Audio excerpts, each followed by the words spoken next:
আসসালামু আলাইকুম। আপনি আপনি ঘরে ঢুকলেন। ঘরে ঢোকার পরে দেখলেন আপনার ফোনটা কোথায় যেন আছে। ঘরের মধ্যেই কোথাও আছে হয়তোবা খুঁজে পাচ্ছেন না।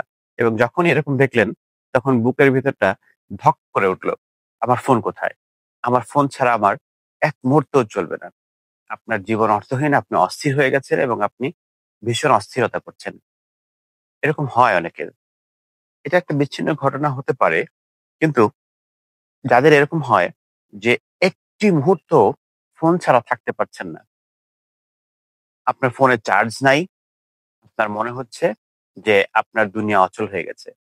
আপনার ফোনে আ চার্জ কমে যাওয়া মানে আপনি কাট অফ হয়ে যাচ্ছেন। দুনিয়া থেকে বিচ্ছিন্ন হয়ে যাচ্ছেন। আপনার ফোনটা ইন্টারনেট নাই ফোনে। আপনার মনে হচ্ছে যে আপনি টোটালি ইউজলেস হয়ে যাচ্ছেন। আপনার সময় কিভাবে কাটবে আপনি বুঝতে পারছেন না। আপনার বুক ধড়ফড় করছে, আপনার ঘাম হচ্ছে, আপনার অস্থিরতা লাগছে। আপনার ভিতরে কেমন জায়গা একটা উত্তেজনা অনুভব হচ্ছে। আপনার ফোন একটু পরপরই আপনি লক করছেন, আনলক করছেন, লক করছেন, আনলক করছেন। অথচ কোনো টেক্সট আসছে না। তো উইথআউট এনি রিজন আপনি Facebook এ ঢুকেছেন, ঢুকে একটু পরপর রিফ্রেশ দিচ্ছেন। কোনো একটা সাইটে গিয়ে রিফ্রেশ দিচ্ছেন। কিন্তু এখানে কোনো কাজ নাই আপনার। এগুলো ক্রমাগত হয়ে যাচ্ছে। এরকম যদি হয় তাহলে বুঝতে হবে আপনি একটা বিশেষ রোগে ভুগছেন, যেটার নাম একটা মানে মজার একটা টার্ম আছে। এটার নাম নোমোফোবিয়া। নোমোফোবিয়া মানে এই টার্মটা এসেছে নো মোবাইল ফোবিয়া থেকে। মানে হচ্ছে যে মোবাইলটা সাথে নাই এরকম হলেই প্রচন্ড মাত্রায় আতঙ্ক কাজ করে। এই নো মোবাইল ফোবিয়া একটা মারাত্মক অবস্থা আসলে। এই অবস্থা থাকলে মানুষজন টোটালি সমাজ বিচ্ছিন্ন হয়ে যায়। মানুষজন মোবাইল করতে দেখা যায় যে আ মানে সৃষ্টিশীল কাজগুলো থেকে নিজেকে সরিয়ে ফেলে, সৃষ্টিশীল কাজ করতে পারেন না। এবং দেখা যায় যে ব্রেইনটা অলওয়েজ অ্যাক্টিভ থাকার একটা প্রবণতা সৃষ্টি হয়। কারণ কি? আপনি আসলে মোবাইলের থেকেই তো সবকিছু করছেন।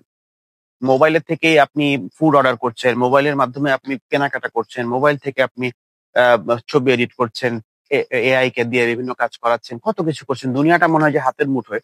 এই আনন্দগুলো পাওয়ার ফলে ব্রেইনে ডোপামিন রিলিজ হয়। এই যখনই ডোপামিন রিলিজ হয়, তখন আপনার ব্রেইন এক ধরনের সবসময় মনে হয় ব্রেইন বলে আমি আরো আনন্দ চাই, আরো আনন্দ চাই। এবং তখন করে কি ওই আনন্দ ওই উৎস তো জানে সে মোবাইল। ওই তখন মোবাইল ছাড়া একটি মুহূর্ত আ তিনি থাকতে পারছেন না। এইভাবে করে আসলে মোবাইলের প্রতি একটি মানে আসক্তি তৈরি হয়ে যায়।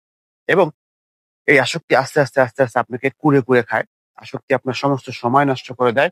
আসক্তি আপনার ইন্টারপার্সোনাল রিলেশনশিপ কে নষ্ট করে দেয়। পারস্পরিক সম্পর্কের ভীষণ অবনতি ঘটায়।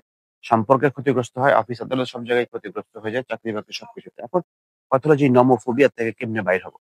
এটা বাইর হওয়ার জন্য ১ম কথা হচ্ছে আপনি প্রকৃতির সান্নিধ্যে থাকেন মাঝে মধ্যে। মাঝে মধ্যে আপনি মোবাইলটাকে একদম বন্ধ রাখেন। এক নির্দিষ্ট সময়ের জন্য বন্ধ রাখেন। মাঝে মধ্যে আপনি মোবাইল অফ রেখে কাছের মানুষদের সাথে কথা বলার চেষ্টা করেন। একদম ইন পারসন সংযোগ বাড়ান। আপনি বাস্তবে মানুষের মুখোমুখি হন, সামাজিক সক্রিয়তা বাড়ান, সোশ্যাল কানেক্টিভিটি বাড়ান। এগুলো আপনাকে হেল্প করবে। এবং সবচাইতে ইম্পোর্টেন্ট হচ্ছে আপনি অবসর খুঁজেন। আপনি বই পড়েন, রিয়াল লাইফ কানেক্টিভিটি বাড়ান। এই সমস্ত জিনিসগুলো হারিয়ে যাচ্ছে। এগুলো করলে দেখবেন যে আপনি আস্তে আস্তে আপনি এই নোমোফোবিয়া থেকে মুক্তি পেতে পারছেন। আর ডিজিটাল ডিটক্স নিয়ে আমি এর আগে একটা ভিডিও করেছিলাম। সেই ডিজিটাল ডিটক্স কিভাবে করবেন সেটার লিঙ্কটাও আমি কমেন্টের মধ্যে দিয়ে দেওয়ার চেষ্টা করব। সো নোমোফোবিয়া যেন আপনাকে গ্রাস করে না ফেলে। ফাইনালি একটা কথা বলতে চাই, মোবাইল আপনি চালাবেন। মোবাইল যেন আপনাকে না চালায়। এটা খেয়াল রাখেন। সবাইকে অনেক ধন্যবাদ। আসসালামু আলাইকুম।